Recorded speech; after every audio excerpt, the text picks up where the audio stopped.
എന്തൊക്കെയുണ്ട്? അപ്പൊ ഇന്നത്തെ നമ്മുടെ യാത്ര എന്ന് പറഞ്ഞു കഴിഞ്ഞാൽ പഴംപൊരിയും ബീഫും കഴിക്കാനായിട്ടാണ് കേട്ടോ. അപ്പൊ ഇന്ന് നമ്മൾ പോകുന്നത് വള്ളിച്ചിറ എന്ന് പറഞ്ഞ സ്ഥലത്താണ്. അവിടെ ഒരു മോഹനൻ ചേട്ടന്റെ ചായക്കടയുണ്ട്. അവിടെയാണ് ഫേമസ് ആയിട്ടുള്ള പഴംപൊരിയും ബീഫ് കറിയും. ഞാൻ ഇപ്പൊ വിളിച്ചു ചോദിച്ചു കട തുറന്നിട്ടുണ്ടോ, നമ്മൾ കോട്ടയത്ത് നിന്ന് പോകുന്നതല്ലേ. അപ്പൊ അത് വള്ളിച്ചിറ എന്ന് പറഞ്ഞ പാലായിക്ക് അടുത്തുള്ള ഒരു സ്ഥലമാണ്. നമുക്ക് അങ്ങോട്ടുള്ള യാത്രയാണ്. അച്ചു, ഇത് ഞങ്ങളുടെ ബ്രദറാ കേട്ടോ. അവന് എടാ നീ ഇവിടെ പോയിട്ടുണ്ടോ? ഞാൻ പോയിട്ടുണ്ട്. എങ്ങനെയുണ്ട്? നല്ല കടയാണ്. ബീഫും പിന്നെ എന്നാ അവിടെയുള്ള എന്നാ മറ്റേ പോർക്കും ഒക്കെ ഉണ്ടല്ലേ? ആണ് പഴംപൊരിയുടെ കൂടത്തിൽ. അത് ശരി. ഏതൊക്കെയാലും ഞങ്ങൾ അവിടെ പോയിട്ട് അവിടുത്തെ വിശേഷങ്ങൾ പറയാം.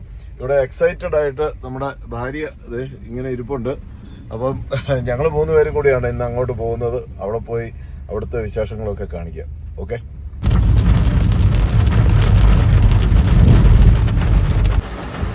അങ്ങനെ ഈ മഴയത്ത് നമ്മളിവിടെ വന്നിരിക്കുകയാണ്. ഈ കാണുന്ന ക്ഷീരോത്പാദക സഹകരണ സംഘത്തിന്റെ ഒരു ബിൽഡിങ്, അതിനോട് ചേർന്നാണ് ഈ ചെറിയ ഒരു ചായക്കട.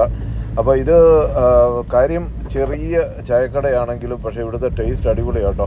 അപ്പോൾ ഇതാണ് വള്ളിച്ചിറ. ശരിക്കും പറഞ്ഞു കഴിഞ്ഞാൽ വേറെ ഒരു ജംഗ്ഷനും കൂടി ഉണ്ട് കേട്ടോ. ശരിക്കും പറഞ്ഞു കഴിഞ്ഞാൽ ഗൂഗിൾ ചെയ്താൽ മതി. ഗൂഗിളിനകത്ത് ഈ മോഹനൻ ചായക്കടയിൽ നിന്ന് ജസ്റ്റ് ഒന്ന് ഗൂഗിൾ ചെയ്ത് കഴിഞ്ഞാൽ നമ്മൾ ഒരു കുഴപ്പമില്ലാതെ ഇവിടെ കൊണ്ട് എത്തിക്കും. അപ്പം അങ്ങനെ ഇവിടെ വരിക. ഇത് കണ്ടോ, നമുക്ക് പഴംപൊരിക്കുള്ള ഏത്തക്കൊലകളൊക്കെ ഇങ്ങനെ തൂക്കി ഇട്ടിട്ടുണ്ട്. നല്ല മഴയാണ്.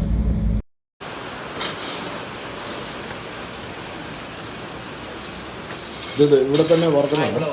ഓക്കെ. അങ്ങനെ നമ്മുടെ പഴംപൊരി കിട്ടിയിരിക്കുകയാണ്. അതിൻ്റെ കൂട്ടത്തിൽ പാലപ്പമുണ്ട്, കള്ളപ്പമുണ്ട്, അങ്ങനെയുള്ള സംഭവങ്ങളെല്ലാം ഉണ്ട് ഇവിടെ തന്നെ.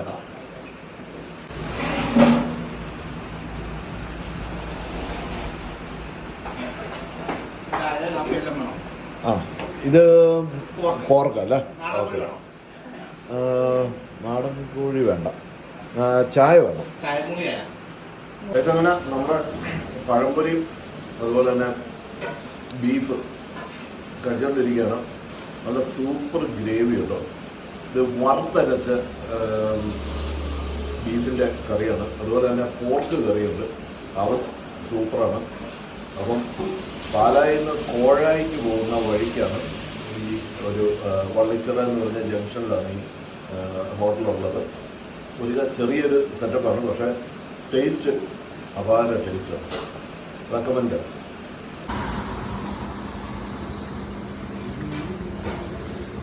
അപ്പം നമ്മൾ ഫുഡൊക്കെ കഴിച്ചിട്ട് നമ്മൾ തിരിച്ചു പോവുകയാണ്. കുഴപ്പമില്ല, ഒരു ചെറിയ കട, പക്ഷേ ഫുഡ് നല്ല ടേസ്റ്റി ആയിരുന്നു കേട്ടോ. ഞാൻ നേരത്തെ പറഞ്ഞ വറുത്തരച്ച ബീഫ് കറി ആയിരുന്നുകൊണ്ട് അതിൻ്റെ ഒരു ഫ്ലേവറും ആ ഒരു സ്മെല്ലും സൂപ്പറായിരുന്നു. പിന്നെ ഫെസിലിറ്റിയൊക്കെ വളരെ കുറവാണ്. നമ്മുടെ നാട്ടിൻപുറത്തെ ഒരു സാധാരണ ചായക്കട, വേറെ വലിയ ഇതൊന്നും എക്സ്പെക്ട് ചെയ്തെങ്കിൽ പോരണ്ട. പിന്നെ പുള്ളി അതിൻ്റെ ഇടയ്ക്ക് പറഞ്ഞായിരുന്നു നാടൻ കോഴി കറി ഉണ്ടെന്ന്. നമുക്ക് ഇതെല്ലാം കൂടി കഴിക്കാനുള്ള വയറില്ലാത്തത് കൊണ്ട് കഴിച്ചില്ല. അപ്പം ഉണ്ടായിരുന്നു, പാലപ്പം, കള്ളപ്പം, കപ്പ, അതുപോലെയുള്ള സാധനങ്ങളെല്ലാം ഉണ്ട്. പിന്നെ ഈ പഴംപൊരിയുടെ കൂട്ടത്തിൽ ഈ ഒരു ബീഫ് കറിയും കൂടി കൂട്ടി കഴിക്കുമ്പോൾ അതൊരു വെറൈറ്റിയാണ് കേട്ടോ. കുഴപ്പമില്ല, നല്ല. അടുത്ത പ്രാവശ്യം നാട്ടിൽ വരുമ്പോഴത്തേക്കും ചുമ്മാ വള്ളിച്ചിറ വരുമ്പോൾ ട്രൈ ചെയ്യേ.